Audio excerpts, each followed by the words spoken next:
important topic in the practice of psychiatry as well as also in practice of medicine. The forensic aspect is very important. So this is just an overview of forensic psychiatry. I'm not going in depth into many of the assessment methods or anything. I'll just give you a brief introduction. Then we'll be covering the interface between law and psychiatry. That the main parts that is coming under this heading is criminal responsibility and other civil issues, then mental health legislations and other relevant laws to the practice of psychiatry, and also finally the role of psychiatrist in the legal process. So first of all, the definition given by the American Board of Forensic Psychiatry and American Academy of Psychiatry and Law is that forensic psychiatry is a subspecialty of psychiatry in which the science and clinical expertise is applied in legal context involving civil, criminal, correctional, regulatory or legislative matters, and sometimes in special situations where risk assessment for employment is also used. So basically, it is application of the knowledge of psychiatry in a legal context, whether it is civil law or criminal law or correctional law or other legislative matters. So in the Western countries, this specialty is very well developed and very well utilized also. There are very well trained forensic psychiatrists and they play an important role in the legal processes. But in the Indian context, the training facilities are also very low, and the number of actually trained forensic psychiatrists are very low, and the postgraduate seats are also very low. So there are very few qualified forensic psychiatrists. So in the Indian context, what happens is that every practicing psychiatrist or every clinical clinician who's a psychiatrist will have to play the role of a forensic psychiatrist as well as a clinician. So the psychiatrist becomes the treating psychiatrist as well as the forensic psychiatrist.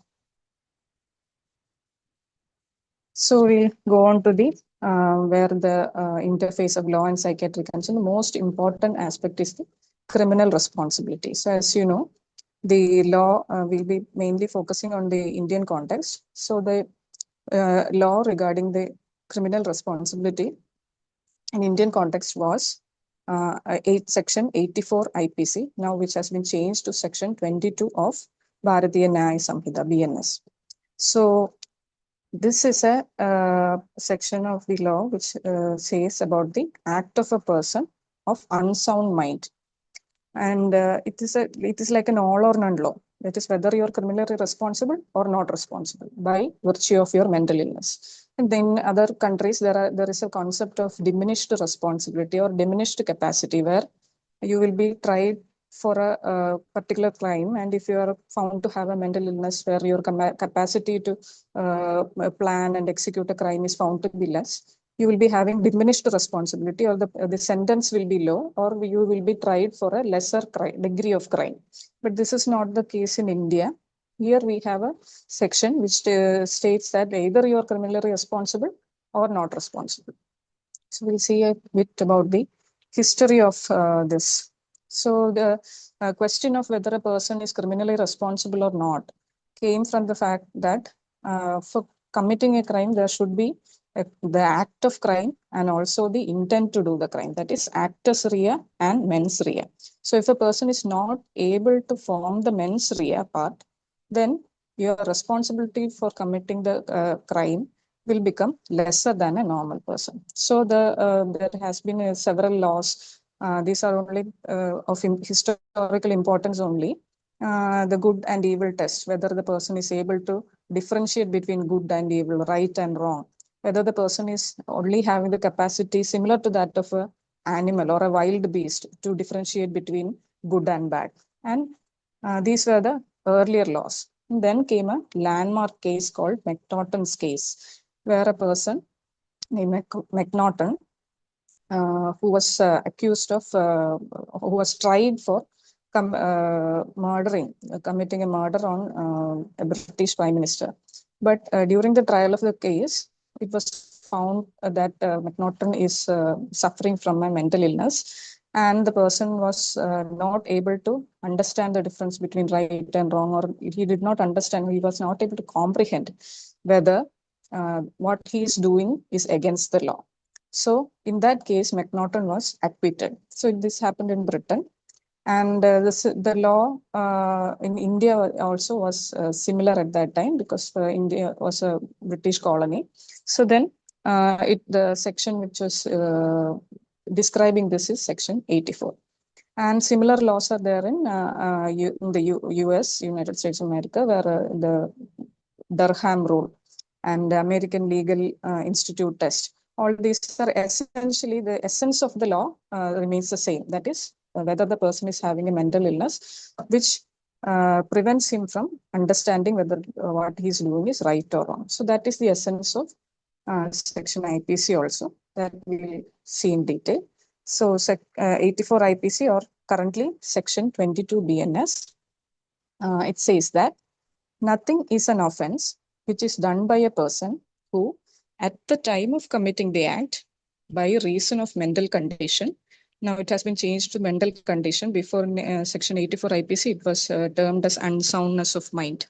So by reason of mental condition, is incapable of knowing the nature of the act, or that he is doing what is either wrong or contrary to the law. So this is the section. So according to, if this section is applied, and if this section can be proved, the person will be acquitted of the crime. So the person, according to this law, the person is either responsible or not responsible. There does not occur a case of diminished responsibility under this section. Okay. So then arises a question whether this can be, this section can be misused. We see a lot of outrage and cry and in the comment sections and all, when a person who is accused of a heinous crime is diagnosed with a mental illness, or is labeled as a person who is having mental illness, then people will have a anxiety whether that the person will be let scot-free. And it is easy to say that the person is mentally ill, and so they will be able to go scot-free from this crime. So we'll see whether it is actually a good defense from a legal point of view, from a defendant's lawyer's perspective. So actually, from the perspective of a defense lawyer, this is actually not a good defense, because the legal insanity and medical insanity are different. I'm using these terms like insanity, lunacy, etc., because there are these are described like that in the older legal literatures. Actually, now all these terminologies has been replaced with more correct terms. So just having a diagnosis of mental illness will not be able to, will not be sufficient to prove this. And also, the burden of proof is becomes on the defense, because what happens is that every person is considered to be of sound mind unless proven otherwise before the court of law. So unless you are able to prove that the person is having a mental illness of such severity that the person has loss of reasoning and is incapable of forming the intentions, or lack of mens rea. And this usually is decided by the court and not by the psychiatrist. So to prove that the person is having mental illness of such a severity, and also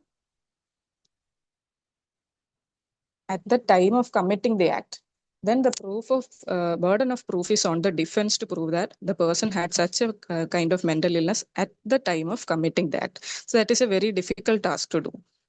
But if the person, and also they have to accept that they have done the crime.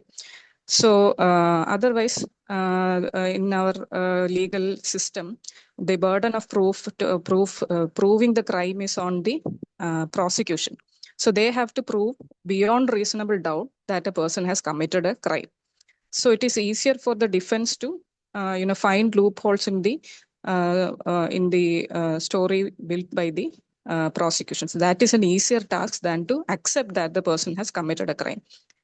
So you can use this defense only if you accept that the person has committed a crime. So that is a difficult task, and usually this section will be used as a defense when there is an undeniable evidence that the person has committed the crime. Otherwise, it is easier to deny that the person has committed the crime, and then the burden of proving the crime will fall on the prosecution.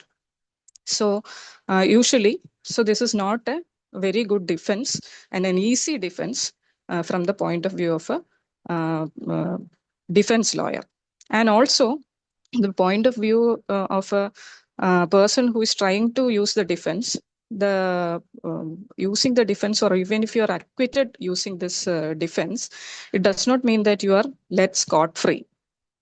What happens when you are acquitted or when you get a bail according to this section is described in various sections of CRPC from 328 to 339, which is now BNSS 367 to 378. You are not let free. If you are found to be having such a severe mental illness, the court will order for the person to be kept in a mental health institution and be treated for the same. Or otherwise, if the person is released on bail, a relative or a friend will have to take the full responsibility of the person, and also they should take the responsibility that the person will not commit a crime again. So that is a very difficult thing. So at least, so somebody has to take a full responsibility of the person, or otherwise the person will have to spend their time in the forensic ward of a mental health institution. So this is not a easy defense that can be used. And the person will not be able to go completely free after the acquittal.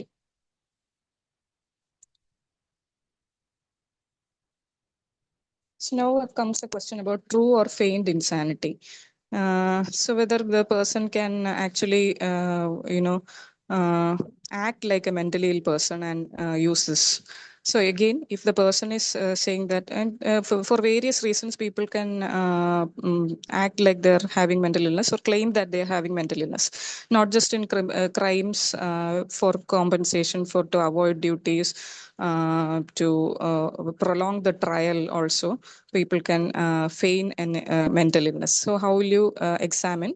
The usual procedure is that the court will direct a government hospital psychiatrist to examine and observe the patient, observe the person, and to give a report to the court. Usually it is done with inpatient evaluation for about at least 10 days, and the report will be sent to the court. Various interview techniques and observation of the ward behavior will be done, and the report will be sent to the court. Now, another area which is very important in theory exams and also in practice is that whether a person is fit to stand a trial. So this is based on the principle that even if a person is committing a very heinous crime, the person is bound, or person is entitled to have a fair trial. Then only you can punish her or you can convict a person. The person should be able to defend themselves in the court. So this is a test where we see whether the person is able to or competent enough to defend themselves in the trial. So what are the points that we see? So for the person to be fit to stand a trial, the person must be in a condition to defend themselves, and they should be able to understand the questions asked in the court. They should be able to understand the nature of the charge that is filed against them. And they should be able to understand the consequences of the trial. They should be able to understand the difference between the verdicts of guilty and not guilty. And also they should be able to instruct their advocate regarding their defense. And they should be able to follow the evidence presented against them in the court. And finally, they should be able to behave appropriately in the court. If they are able to do all these, despite having a mental illness, the person will be certified that the person is fit to stand a trial. So having a mental illness or having a psychiatric diagnosis alone is not enough to say that the person is not fit for a trial. So even if he is diagnosed with a schizophrenia or delusional disorder, if all these conditions are satisfied, we can say that the person is fit to stand trial. If the person is found to be not fit to stand trial, what happens is that under the sections of CRPC, which is now BNSS that I displayed earlier, the trial will be postponed. The trial will be postponed, and the person will be admitted to a mental health facility for appropriate treatment. And the court will be asking for reports regarding whether the person has become fit to stand the trial. When the person becomes fit to stand trial, then the trial procedures will restart, will be resumed by the court. Then only, so unless the person is able to defend themselves, the trial will not start. Okay. Now the same applies for being a witness also. Every person is presumed to be of sound mind, but if you are not able to be a witness in the court of law unless you are of sound mind. It is described in the section of Indian Evidence Act section 118. Now it is Bharatiya Sakshya Adhiniyam section 124. So there are other important criminal laws that we have to be aware of, and we'll be asked to, give reports to the court. One is Juvenile Justice Care and Protection Act. This act actually says about the about the care and protection of children, as well as about the trial procedures of the children, and also about the criminal responsibility of children of a particular age. So usually children below the age of 18 years are supposed to be having decreased responsibility for the crimes that they commit. So there has been a recent amendment in 2015. That is what is important for us. That is Section 15, where a child in conflict with law who is of 16 to 18 years of age, if they have committed a heinous crime, they can be tried like an adult, but in a children's court. So before the trial process starts, the child has to be evaluated by a child psychologist or a psychiatrist to understand the mental status of the child, whether the child had a understanding about the crime, the nature of crime, and the consequences. So that is called preliminary mental assessment. So usually juvenile courts or juvenile justice boards will send for evaluation by a psychiatrist or a child psychologist. That is one thing. The next is very important. That is Protection of Children from Sexual Offences Act. That is POCSO Act of 2012. Here the section 19. Hello, am I audible? Yes, ma'am. Okay, the section 19 is not just for psychiatrists, that is for mandatory reporting. If at all you come across any information that a child is undergoing a sexual offense, you are bound to report by the under the section of bound to report to the police or any legal authorities under the section 19. And also what psychiatrists will have to do under the POCSO Act will be evaluation and treatment of the victim. Usually they will be suffering from a lot of psychological trauma, psychiatric conditions like acute stress reaction or PTSD. So we'll have to evaluate the patient, evaluate the victim, as well as provide appropriate treatment to the victim. Then assist or aid in the evidence gathering and assisting in taking the statement, because the patient might not be the person might not be in a mental condition or psychological condition as to give a statement to the investigation team or the magistrate. So you have to give appropriate treatment or counseling in order to help the victim to follow the legal procedure, and also as an expert witness in the court of law during the trial, and also sometimes in evaluation of the perpetrator when they are saying that when they claim to have a mental illness or intellectual disability, you are supposed to evaluate the perpetrator also. There are other criminal laws also. There are other laws that are important in the practice, like Arun sir said that about the in the routine medical practice, like medical negligence, Consumer Protection Act. I'm not going to any of the details of this because that does not, come under the purview of forensic psychiatry as such. Okay. Now we'll move on to some civil issues or civil responsibility. So most important topic under this is the testamentary capacity. Testamentary capacity is the ability of the person to make a valid will. It's a last will and testament. The ability of a person to make a valid will. So the section which describes this is the Indian Succession Act of 1925, section 59. So the person who is making a will, the testator, should be a legal major, should be at least of 18 years of age, and should be of sound mind at the time of making the will. And the person should have adequate knowledge of their assets and who are the beneficiaries. And ideally, the will is executed after the death of the person. So the one who executes the will is called the propounder, or the one who is arguing that the will is valid is the propounder. And the burden of proof burden to prove that the will is valid is on the propounder. So initially itself, when the will is registered itself, they should be in a position to prove that the will is made by a person of sound mind and without any coercion. Okay. So this will, which is made after proving that the person is of sound mind, can be challenged by other relatives who are not benefited by the will. So when a person is challenging the will, then the burden of proof will shift to the person who is challenging the will. Then they will have to prove that the person who had made the will was not of sound mind at the time of making the will. Usually, due to, not only due to mental illness, due to old age or physical illnesses, conditions like dementia. All these can make a person who, not of sound mind regarding making a will. So this is regarding testamentary capacity.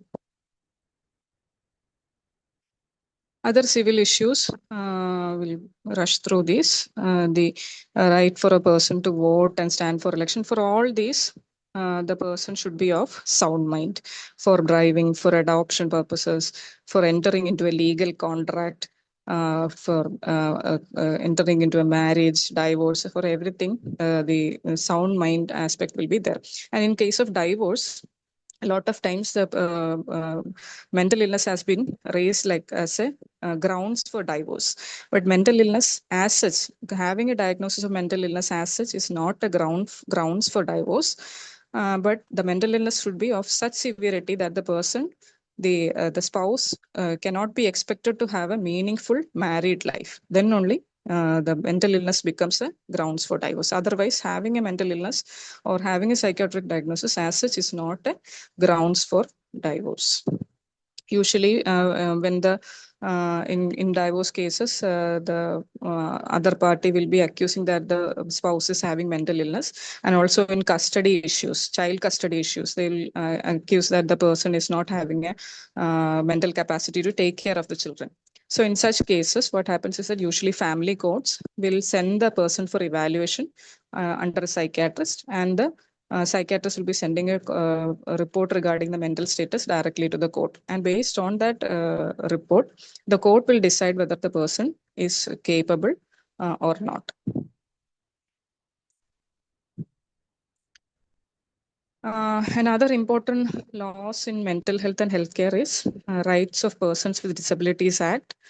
The National Trust Act is very important because our patients that we see, those who are having mental illness, other than the described in the Mental Health Care Act, like intellectual disability, severe autism, etc., are being described in the National Trust Act of 1999. Another area is the MTP Act of 1971. After a recent amendment in Section 3, it has been described that the MTP, the medical termination of pregnancy, can be done After like up to 20 weeks, it can be done with the request of the patient for appropriate indications, and from 20 to 24 weeks it can be decided by two medical practitioners forming a medical board. Now after 24 weeks, usually it will be decided by the court, and the court will ask for a report from a medical board, and in that medical board psychiatrist is also a member. And one of the indications for medical termination of pregnancy is whether the person is having such a severe psychological distress, and the continuation of the pregnancy will severely impact their mental health. That is a indication for MTP. So, in that medical board, psychiatrist is also part. Another area is organ donation. That is, in the Transplantation of Human Organs and Tissues Act of 1994, Section 9 requires that the all live donors should be assessed by a psychiatrist before the organ donation.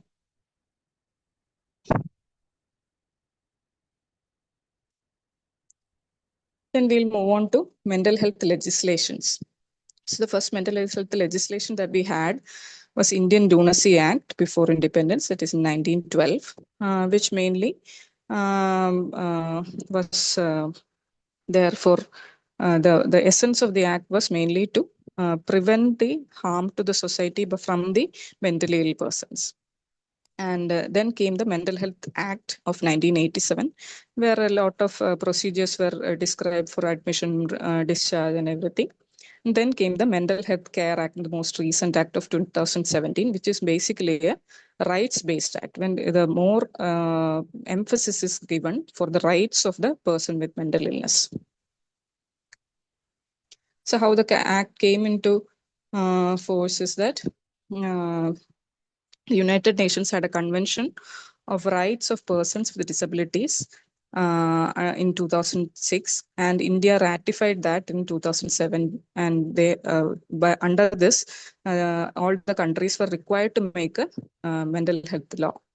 And thus came the Mental Health Care Bill in August 2013, and it was passed by the both houses of the Parliament in April 2017, and then it became the Mental Health Care Act.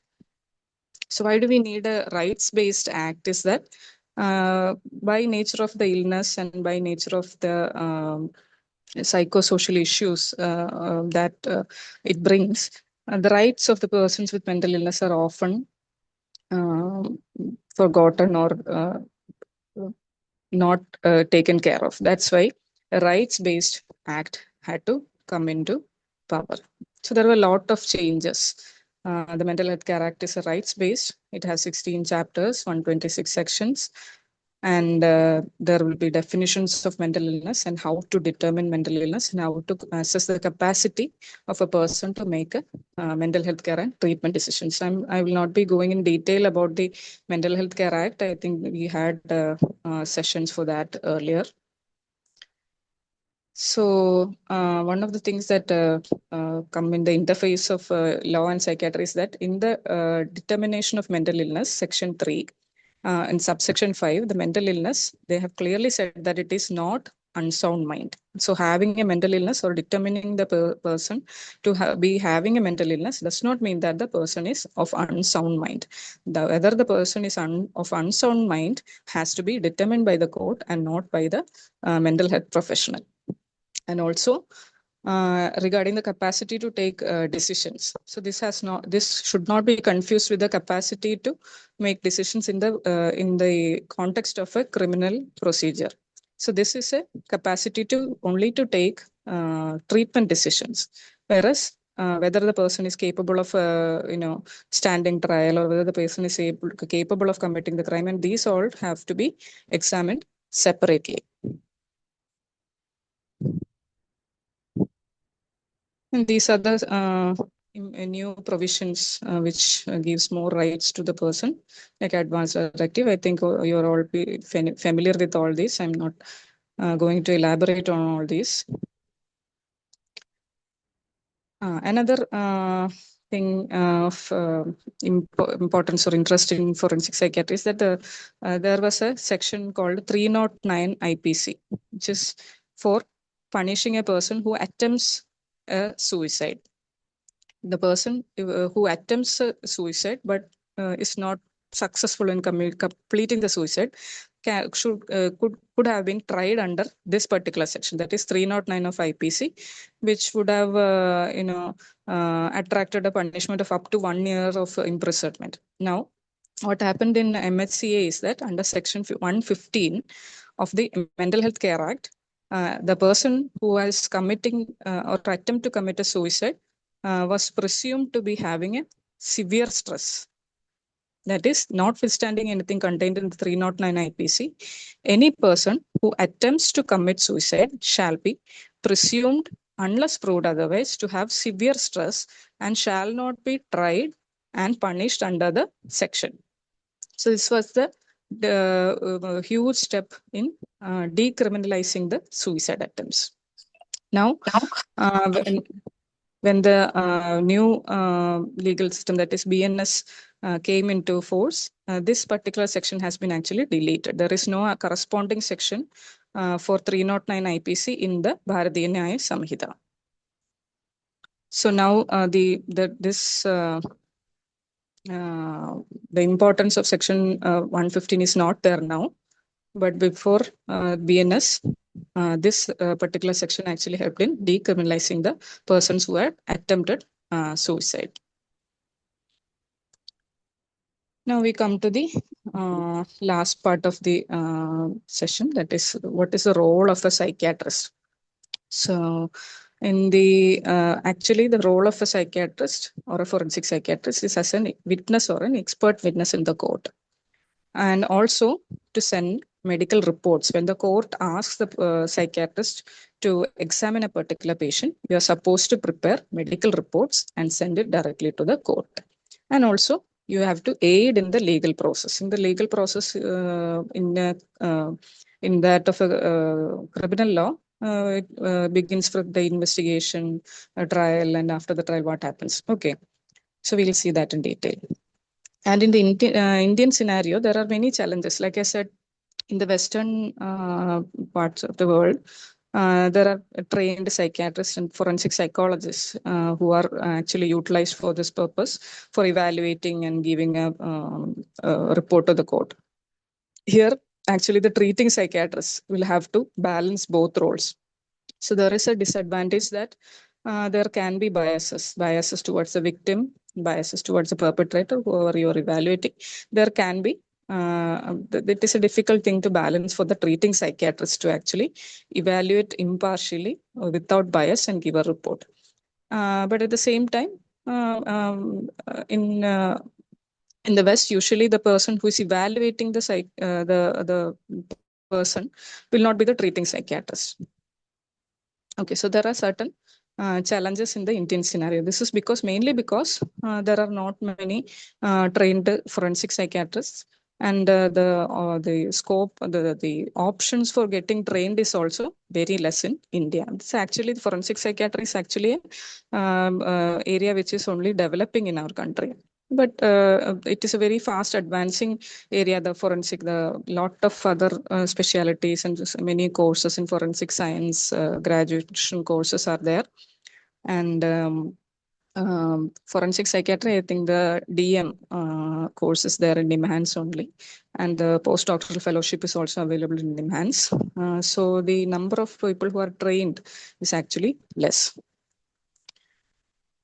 Okay, now we'll see what is the role, how can we aid in the legal process. So there are certain terms that you should know, like there is no forensics without an autopsy. So there is a thing called psychological autopsy. Psychological autopsy is a forensic interview where you interview a person who has committed suicide or died of unnatural death, where the cause of death cannot be determined by a usual investigation. To determine the nature of the death, or how the person died, whether it was a homicide or a suicide, to know that, there is a this is interview done by interviewing the close relatives and the family members, the friends, to understand how the person was behaving right before the death, so that it gives a clue into the nature of the death, that is psychological autopsy.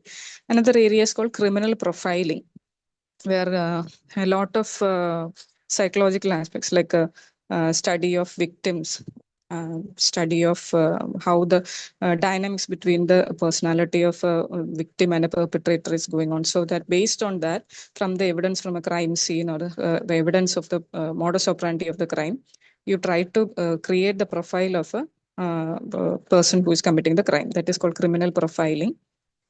Then other things like drug-assisted interviews, we usually called narco analysis. It can be interviewing a patient by giving a sedating drug like benzodiazepines or sodium amytal, and the person is made to be in a twilight stage of consciousness, and the questions regarding the crime is asked.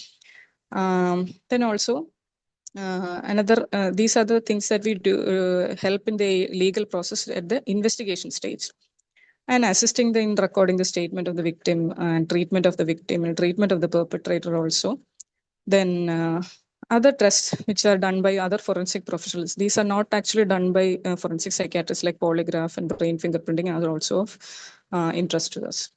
These are the things that we use psychology or principles of psychology and psychiatry in the investigation time.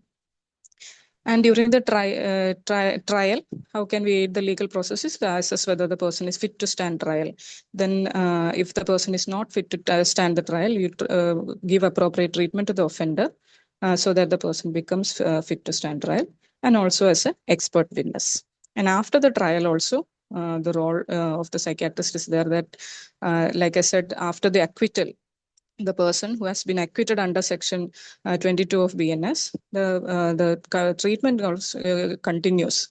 And also the psychiatrist should give reports whether the person can be released with the released on bail or released after acquittal with the relative. All this has to be done after the trial. Then also another important area is after the trial is that where a role of psychiatrist is there is for evaluation for mitigation of death row victims. So this has been a recent thing. This is like the essence of this is like that of a diminished responsibility. So those who have been convicted with death sentence are now after a Supreme Court verdict recently in 2021, they are supposed to undergo a psychiatric evaluation to find out if there are any points for mitigation, whether they are having any mental health conditions, whether they are having any psychosocial issues, to mitigate the punishment and to reduce the sentence to life sentence.